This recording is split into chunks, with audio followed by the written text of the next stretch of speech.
This video may not be extremely visually stimulating. Sometimes that's refreshing, so please stick it out. I believe that my words describe my thoughts and they can predict how I treat the world and individuals around me. I've been making an effort to adjust my communication style in this regard for a long time and continue to make mistakes and adapt.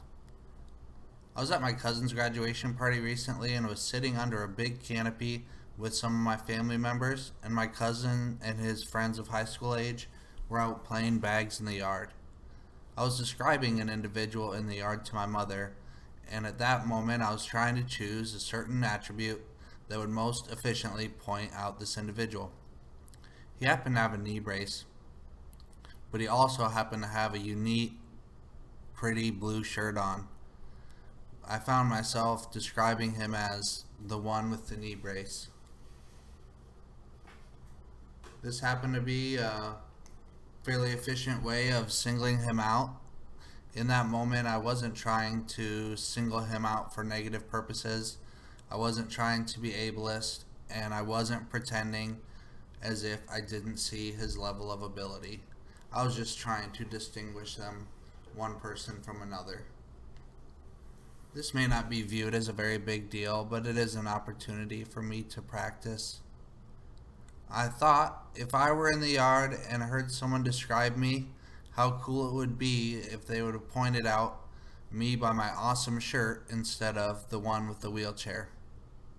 I've realized in the past that individuals' discriminative factors can come from outside sources and also from within our own selves. We want to be efficient, and discriminatory factors such as race, ethnicity, body shape, gender orientation, etc. happen to be efficient ways of telling individuals apart. Unfortunately, it is these same factors that individuals can at times feel offended to be discriminated against. So, because I may not wish to be withheld opportunities for employment because of my level of ability, I may also not wish for others to assume this is my primary discriminative factor out on the street.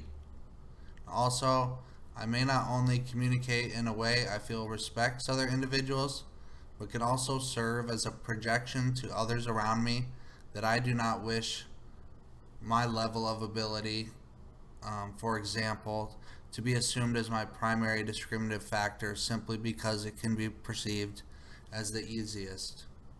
Factors such as race, ethnicity, gender, body style, and level of ability may seem as efficient, but they are not mandatory.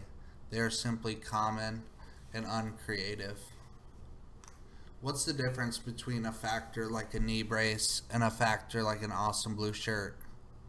Well, maybe because the awesome blue shirt was chosen by the individual where the knee brace was not. Following this train of thought, my peers and I have tried to come up with different discriminative factors of a person that are chosen, and oftentimes, with a little forethought, be even more efficient to use to distinguish one individual from another than the common factors such as gender, level of ability, body style, race, ethnicity, religious adornments. This takes a continuous practice.